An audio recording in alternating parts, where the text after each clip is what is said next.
ഉണ്ടാകത്തുള്ളൂ. നമുക്ക് മോഹമില്ലെങ്കിൽ പിശാച് എത്ര സജഷൻസ് പറഞ്ഞാലും ഇത് രണ്ടും കൂടെ, മോഹം ഗർഭം ധരിച്ച് പാപത്തെ പ്രസവിക്കുന്നു പറയുമ്പോഴത്തേക്ക്, മോഹവും ഒരു ഗർഭം ധരിക്കണമെങ്കിൽ 2 ഏജൻസ് വേണം.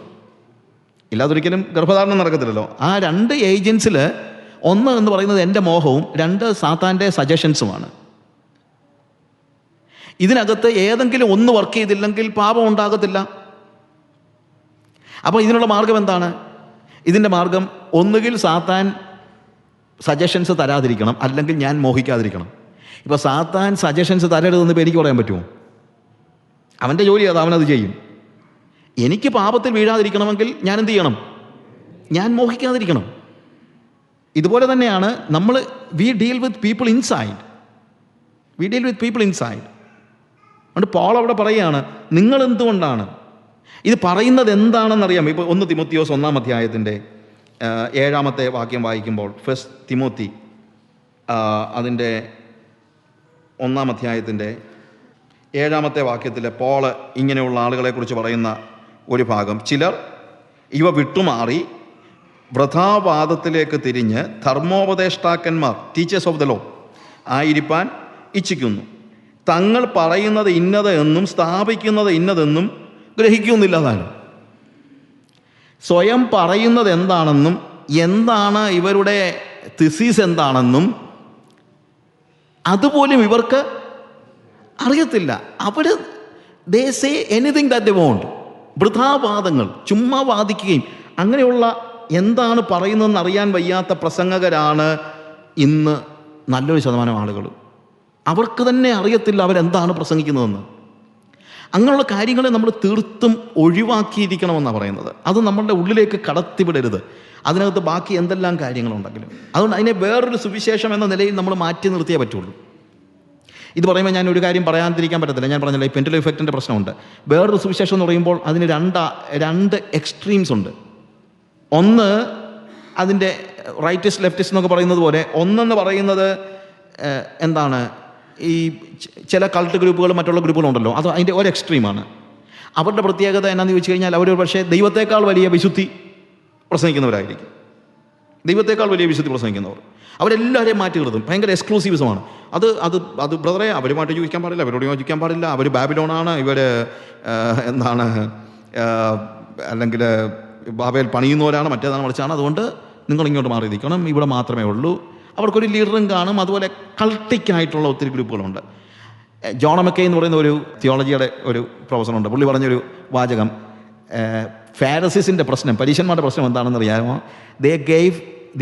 They gave more importance about the idea of God than God himself. ദൈവത്തെക്കുറിച്ചുള്ള ആശയങ്ങൾക്ക് അവർ ദൈവത്തെക്കാൾ കൂടുതൽ പ്രാധാന്യം കൊടുത്തു. ലീഗലിസ്റ്റുകളാണ് അവർ. നമ്മൾ ലീഗലിസ്റ്റുകൾ എന്ന് വിളിക്കുന്നതാണ്. അവർക്ക് ദൈവം പോലും വിഷയമല്ല, എന്താണ്, ഐഡിയാസാണ് വിഷയം. ഇപ്പോൾ പത്രോസിൻ്റെ കാര്യം ഒന്ന് എടുക്കുക. പത്രോസ് ഈ ഒരു അപകടത്തിൽ പെട്ടുപോകേണ്ടതായിരുന്നു. പത്രോസിനെ കർത്താവ് കാണിച്ചു സകലതും അറുത്ത് തിന്നുക.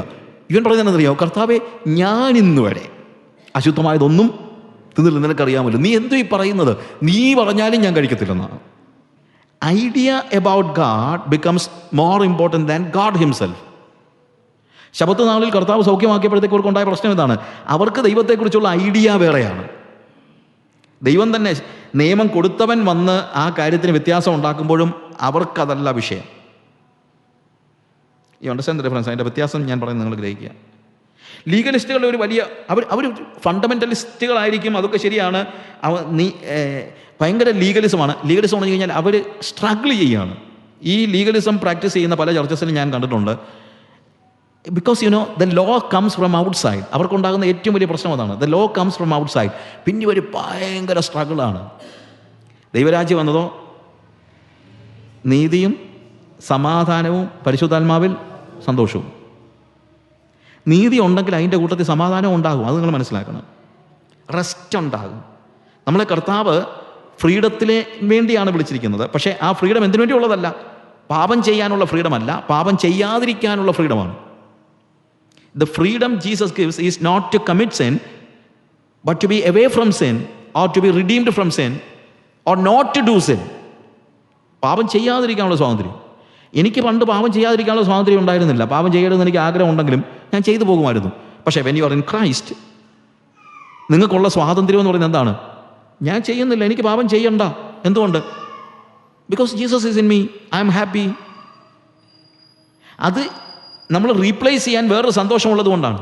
എൻ്റെ ഒരു ഫ്രണ്ട് ഒരു കമ്പനിയിലെ ഒരു ഓഫീസറാണ്. അവനോട് കമ്പനിയുടെ ഒരു ലെവൽ കഴിഞ്ഞാൽ പിന്നെ ഇവർക്ക് എപ്പോഴും ടൂറും കഴിപ്പും കുടിയും അങ്ങനെയുള്ള എല്ലാ രീതിയിലും they are free too, company is paying everything. പക്ഷേ ഇവൻ കള്ളു കുടിക്കത്തില്ല, മറ്റു കാര്യങ്ങൾ ഇടപെടത്തില്ല, അങ്ങനെയുള്ള കാര്യങ്ങൾ. ഇവൻ്റെ കൂട്ടുകാർ ചോദിച്ചു, പിന്നെ നിനക്ക് എന്താണ് ഒരു രസമുള്ളത്? അവർ ചോദിച്ച ചോദ്യം ഇതാ, Y കാൻ't you just enjoy it? We all enjoy it. Why you cannot enjoy it? നിനക്കൊരു മാനമര്യാദയ്ക്ക് ഞങ്ങളോട് വന്നൊരു ഭക്ഷണം കഴിക്കുമ്പോൾ തന്നെ നിനക്ക് അസ്വസ്ഥതയാണല്ലോ. What happens? Why you cannot enjoy your company? എന്തുകൊണ്ട് നിനക്ക് ഞങ്ങളുടെ കമ്പനി എൻജോയ് ചെയ്യാൻ പറ്റുന്നില്ല? അല്ലെങ്കിൽ നിനക്ക് എന്തുകൊണ്ട് ഇങ്ങനെയുള്ളൊരു ലൈഫ് സ്റ്റൈൽ എൻജോയ് ചെയ്യാൻ പറ്റുന്നില്ല? അപ്പോൾ അവൻ പറഞ്ഞ ഒരു മറുപടി എനിക്ക് ഭയങ്കരമായിട്ട് എനിക്ക് ഇഷ്ടപ്പെട്ട ഒരു മറുപടിയാണ്. അവൻ പറഞ്ഞു, പുറത്ത് കാണുന്നൊരു കാര്യമാണ്. അവൻ പറഞ്ഞു, ഞാൻ വിശന്ന് പൊരിഞ്ഞിരിക്കുമ്പോൾ നീ എനിക്കൊരു KFC ഓർഡർ ചെയ്യുകയാണെങ്കിൽ എനിക്ക് ഭയങ്കര സന്തോഷമായിരിക്കും. കെൻറ്റക്കി ഫ്രൈഡ് ചിക്കൻ ഓഫർ ചെയ്യുകയാണെങ്കിൽ വിശന്ന് പൊളിഞ്ഞിരിക്കുകയാണ്. എന്നാൽ ദുബായ് നടന്നത്, ഞാൻ അറ്റ്ലാന്റിസിൽ 7 സ്റ്റാർ ഹോട്ടലാണ്. അവിടുന്ന് ഒരു 7 കോഴ്സ് ഡിന്നറും കഴിഞ്ഞ് വയറിങ്ങിന് വീർത്തിരിക്കുന്ന സമയത്ത് I M full and if you offer me KFC I feel vomiting. എനിക്ക് വയറ് നിറഞ്ഞിരിക്കുന്ന സമയത്ത്, അതും അറ്റ്ലാന്റിസിലെ 7 സ്റ്റാർ ഹോട്ടലിൽ നിന്ന് കഴിച്ച് ലോകത്തിലെ എല്ലാ നല്ല ഫുഡും എല്ലാം കൂടെ വയറ് നിറഞ്ഞിരിക്കുന്ന സമയത്ത് നീ വന്നിട്ട് ഒരു KFC കഴിക്കാൻ വരുന്നോ എന്ന് ചോദിച്ചു കഴിഞ്ഞാൽ എനിക്ക് ഛർദ്ദിക്കാൻ വരും. എന്തുകൊണ്ടാണ്? Because I'm full. ഇതാണ് ദൈവരാജ്യത്തിൻ്റെ സന്തോഷം എന്ന് പറയുന്നത്. ലോകത്തിലുള്ള ഒരു കാര്യത്തിന് ഒരു പ്ലഷറും ഇല്ലെന്ന് ഞാൻ പറയുന്നില്ല. ലോകത്തിന് പ്ലഷറുണ്ട്. പാപത്തിൻ്റെ തൽക്കാല ഭോഗമെന്നല്ലേ പറയുന്നത്. എന്ന് വെച്ച് കഴിഞ്ഞാൽ അതിൻ്റെ അർത്ഥം എന്തുവാ? പാപത്തിന് അതിൻ്റേതായിട്ടുള്ള ഒരു സുഖം ഉണ്ട്. പക്ഷെ ആ പാപത്തിൻ്റെ സുഖം എനിക്ക് വെറുപ്പും ദേഷ്യവും ഛർദ്ദിക്കാൻ വരുന്നു. പാപത്തിൻ്റെ സുഖം എന്ന് പറയുമ്പോൾ എനിക്ക് ഛർദ്ദിക്കാൻ വരുന്നത് എന്തുകൊണ്ട്? Because I'm full, I'm filled with Jesus. ഇതില്ലാത്തവനായി പെട്ടെന്ന് മറ്റേതിനകത്ത് വീണ് പോകുന്നത്. അതുകൊണ്ട് നിങ്ങൾ ചർച്ചിൽ യു ഗിവ് ജീസസ്. യേശുവിനെ ഒന്ന് കൊടുക്കുക, യേശുവിനെ ഒന്ന് എൻജോയ് ചെയ്യാനായിട്ട് ആളുകളെ പഠിപ്പിക്കുക. When your believers start enjoying Jesus, they will never be going after any kind of, നിങ്ങളുടെ സഭയിലെ വിശ്വാസികൾ യേശുവിനെ എൻജോയ് ചെയ്യാൻ തുടങ്ങിക്കഴിഞ്ഞാൽ അവരൊരിക്കലും വേറൊരു കാര്യത്തിൻ്റെ പുറകെ പോകത്തില്ല. അതിന് പകരം ഈ പ്ലഷറാണ് യേശു തരുന്നതെന്ന് പറയുമ്പോഴേ പ്രശ്നം ഉണ്ടാകുന്നത്. ഞാൻ കൊച്ചുകുഞ്ഞുവേശിയുടെ കാര്യം പറഞ്ഞല്ലോ. കൊച്ചുകുഞ്ഞുവേശിയുടെ പാട്ടുകളും മറ്റും you cannot just think of, അങ്ങനെ ഒരു പാട്ട് ഇന്ന് ഉണ്ടായിട്ടില്ല. ഉണ്ടാകാൻ ഐ ഡോണ്ട് നോ വെദർ അങ്ങനെ ഉണ്ടാകാൻ പറ്റുമെന്ന്. കാര്യം അങ്ങനെയുള്ള അനുഭവങ്ങൾ. അദ്ദേഹം എഴുതിയ പാട്ട് ദുഃഖത്തിൻ്റെ പാനപാത്രം എല്ലാവർക്കും അറിയാം. It's A very beautiful song, very beautiful song. ദുഃഖത്തിൻ്റെ പാനപാത്രം കർത്താവ് എൻ്റെ കയ്യിൽ തന്നാൽ എന്തോ ചെയ്യാനാ, ഞാൻ കുടിച്ചാലല്ല പറ്റുള്ളൂ എന്നല്ല കൊച്ചുകുഞ്ഞുവേശി പാടുന്നത്. സന്തോഷത്തോടെ അത് വാങ്ങി ഹല്ലേലൂയ പാടിട്ട് ഞാൻ. ആ വാക്കുകളൊക്കെ നിങ്ങളൊന്ന് ആലോചിച്ച് നോക്ക്. ലോകത്തിൻ്റെ ഇമ്പം എനിക്ക് വേണ്ട. അദ്ദേഹം പറയുന്നത് ക്രൂശിൻ്റെ നിറം മാത്രം മതിയെന്നാ. കൂടാരത്തിൻ മൂടി പോലെ ക്രൂശിൻ്റെ നിറം, അതിനകത്തുള്ള എൻജോയ്മെൻറ്റ്.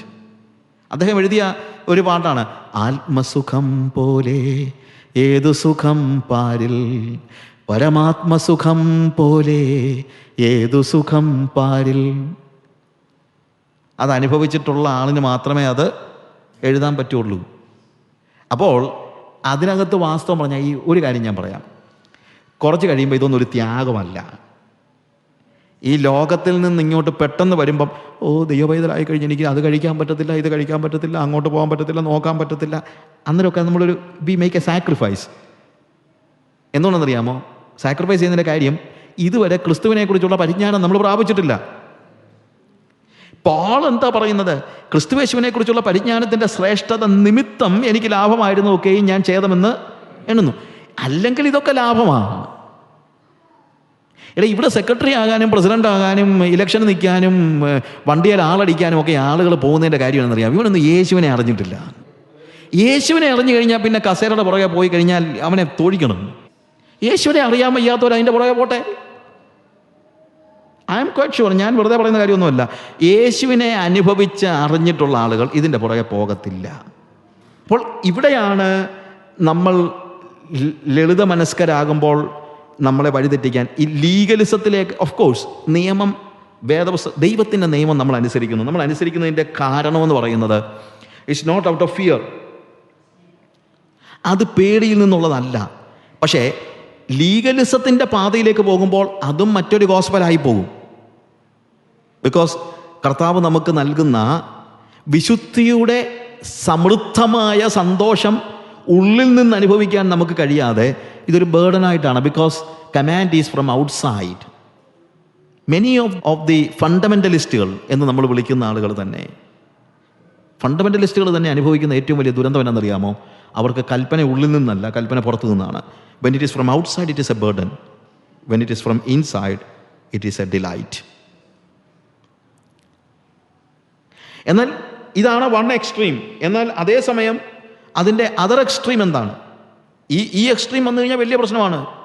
അപ്പം നമ്മൾ തന്നെ ദൈവം പറഞ്ഞിട്ടില്ലാത്ത കാര്യങ്ങളും വേദപുസ്തകത്തിലില്ലാത്ത കാര്യവും വേദപുസ്തകം പറഞ്ഞതാണെന്നുള്ള നിലയിൽ നമ്മൾ പഠിപ്പിക്കാൻ തുടങ്ങും.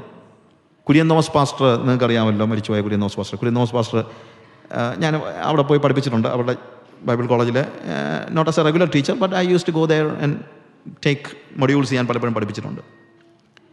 V were very close. അദ്ദേഹം പറഞ്ഞൊരു കാര്യമുണ്ട്, എൻ്റെ സാജു, എൻ്റെ അമ്മയെ ഞങ്ങളുടെ നെല്ലിക്കവൺ സഭയിൽ നിന്ന് ഓവൽറ്റിൻ കുടിച്ചതിന് പുറത്താക്കിയെന്ന്. ഓവൽറ്റിൻ നിങ്ങൾക്കറിയാമല്ലോ, ബോൺവിറ്റ പാലിനകത്ത് ബോൺവിറ്റ ആയിട്ട് കുടിച്ചെന്ന് പറഞ്ഞതിന് എന്ത് ചെയ്തു? സഭയിൽ നിന്ന് തിരുവത്താഴത്ത് നിന്ന് മാറ്റി നിർത്തി. അന്നത്തെ കാലഘട്ടത്തിലെ ഒരു പ്രശ്നമാണ്. അത് മരുന്നാണെന്നാണ് അവർ വാദിച്ചത്. Okay, എന്തുമായിക്കോട്ടെ.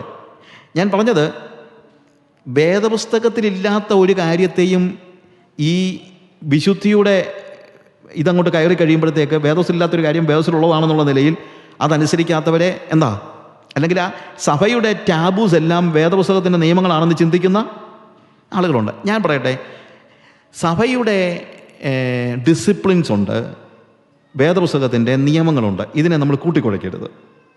U understand the difference? സഭയുടെ ഡിസിപ്ലിൻ ഉണ്ട്. ഏത് സഭയിൽ പോകുന്നതിനും, ഒരു സ്കൂളിൽ പോകണമെങ്കിൽ ആ സ്കൂളിലെ യൂണിഫോം ധരിച്ചാലേ പറ്റുള്ളൂ. ഞാനിപ്പോൾ എൻ്റെ കൊച്ചിനെ വിട്ടിരിക്കുന്ന സ്കൂളിൽ ആ സ്കൂളിൻ്റെ ഒരു യൂണിഫോം ഉണ്ട്. ആ യൂണിഫോം ധരിച്ച് വേണം പോകാൻ. കാരണം അത് ആ സ്കൂളിൻ്റെ ഡിസിപ്ലിനാണ്. എന്നാൽ ആ യൂണിഫോം ധരിച്ചില്ലെന്ന് പറഞ്ഞുകൊണ്ട് ഇന്ത്യൻ പീനൽ കോഡ് അനുസരിച്ച് എൻ്റെ കൊച്ചിനെ തൂക്കിക്കൊല്ലത്തൊന്നുമില്ലല്ലോ. ഞാൻ പറഞ്ഞതിൻ്റെ വ്യത്യാസം മനസ്സിലായല്ലോ. ഇതുപോലെ നിങ്ങൾ ഒരു ലോക്കൽ ചർച്ചിൽ പോകുന്നെങ്കിൽ ആ ലോക്കൽ ചർച്ചിൻ്റെ ഡിസിപ്ലിൻ നിങ്ങൾ അനുസരിച്ചിരിക്കണം. അല്ലെങ്കിൽ നിങ്ങൾ വേറെ എവിടെയെങ്കിലും പോകും. പക്ഷേ അതും ദൈവത്തിൻ്റെ കൽപ്പനയും രണ്ടാണ്. അതുകൊണ്ട് ചർച്ചിൻ്റെ ഡിസിപ്ലിൻ നമ്മൾ അനുസരിക്കണം. എന്നാൽ ദൈവത്തിൻ്റെ കൽപ്പനകളാണ് അടിസ്ഥാനപരമായ കാര്യം എന്നുള്ളത് നിങ്ങൾ മറന്നു പോകരുത്. ഞാനതുകൊണ്ടാണ് ഒരു എക്സ്ട്രീമെൻറ്റിനെ കുറിച്ച് ഞാനിങ്ങനെ പറഞ്ഞത്. അതിൻ്റെ അടുത്ത എക്സ്ട്രീം എന്താണ്? അടുത്ത എക്സ്ട്രീം എന്ന് പറഞ്ഞു കഴിഞ്ഞാൽ ഇതൊന്നും വിഷയമല്ലാത്ത ആളുകളാണ്. അവർക്ക് ഡിസിപ്ലിനും ഇല്ല, കൽപ്പനയും ഇല്ല, ഒന്നുമില്ല. പിന്നെന്തോ മതി, വന്നിരുന്ന് പാട്ട് പാടി ആരാധിച്ച് സ്വോത്രാഴ്ച ഇട്ടേച്ച് വീട്ടിൽ പോവുക. പാടാനും ആടാനും എല്ലാം ഭയങ്കരമായിട്ട് അത് നമുക്കിഷ്ടമുള്ള രീതിയിൽ. അപ്പോൾ അവിടെ നിങ്ങൾക്ക് എത്രയും സമയം കുറച്ച് പ്രസംഗം കിട്ടും, നിങ്ങൾക്കിഷ്ടമുള്ള. ഞാനീ പുറത്ത് പോകുമ്പോഴത്തേക്കൊക്കെ സാധാരണ ഒത്തിരി ദൂരെയൊക്കെ പോവുകയാണെങ്കിൽ പെട്ടെന്ന് കഴിക്കാനുമൊക്കെ നമുക്ക് നാച്ചുറലി ഞാൻ പറഞ്ഞ ഇന്ത്യയിലെ കാര്യമാണെങ്കിലും പെട്ടെന്ന് എവിടെയെങ്കിലും പോയി ഇരുന്ന് കഴിക്കാനൊന്നും ചിലപ്പോൾ നേരം കാണത്തില്ലായിരിക്കും. അപ്പം ഞങ്ങൾ എവിടെയെങ്കിലും പോവുകയാണെങ്കിൽ ചിലപ്പോൾ ഡ്രൈവ് ചെയ്ത് പോകുമ്പം ഈ സബ്വേ ഉണ്ട്, സബ്വേയുടെ സബ്വേ സാൻഡ്വിച്ചിൻ്റെ പ്രത്യേകത എന്ന് ചോദിച്ചു കഴിഞ്ഞാൽ ഇറ്റ് ഈസ് യു ഡിസൈഡ് എങ്ങനെ ഏത് ടേസ്റ്റ് വേണമെന്നുള്ളത് നിങ്ങൾ ഡിസൈഡ് ചെയ്താൽ മതി. അപ്പോൾ അവന് 2 ബ്രെഡ് കട്ട് ചെയ്തിട്ട് അവൻ ചോദിക്കും, ഇതെത്ര വെക്കണം, ക്യാരറ്റ് എത്ര വേണം, അല്ലെങ്കിൽ അതിനകത്ത് വെക്കുന്ന വെജിറ്റബിൾസ് എന്തൊക്കെയാണ് വേണ്ടത്, അതിനകത്ത് മീറ്റ് വെക്കണമെങ്കിൽ ഏത് വെക്കണം. It is in your own way, have it in your way. മക്ഡൊണാൾഡ്സിൻ്റെയോ സബ്വേയുടെയോ ഒക്കെ സാൻഡ്വിച്ചസിൻ്റെ ഒരു പ്രത്യേകത ഉണ്ട്, have it in your own way. എന്ന് വെച്ച് കഴിഞ്ഞാൽ നിനക്കിഷ്ടമുള്ള രീതിയിൽ ഞാൻ എന്ത് ചെയ്തേക്കാം, കുക്ക് ചെയ്ത് തന്നേക്കാം. ഇന്നത്തെ മിക്ക സഭകളും have it in your own way എന്ന് പറയുന്ന ആളുകളാണ്. പാസ്റ്റർമാർ പറയുന്നത് നിങ്ങൾക്ക് ഇഷ്ടമുള്ള എന്താ അത് പറ, ഞാൻ തരാം. പാട്ട് പാടുമ്പോൾ കൈ ഉയർത്തിക്കോ, താക്കണോ താത്തോ, ചാടണോ ചാടിക്കോ, ഇരിക്കണോ ഇരുന്നു, നിങ്ങൾക്ക് എന്താ വേണ്ടേ?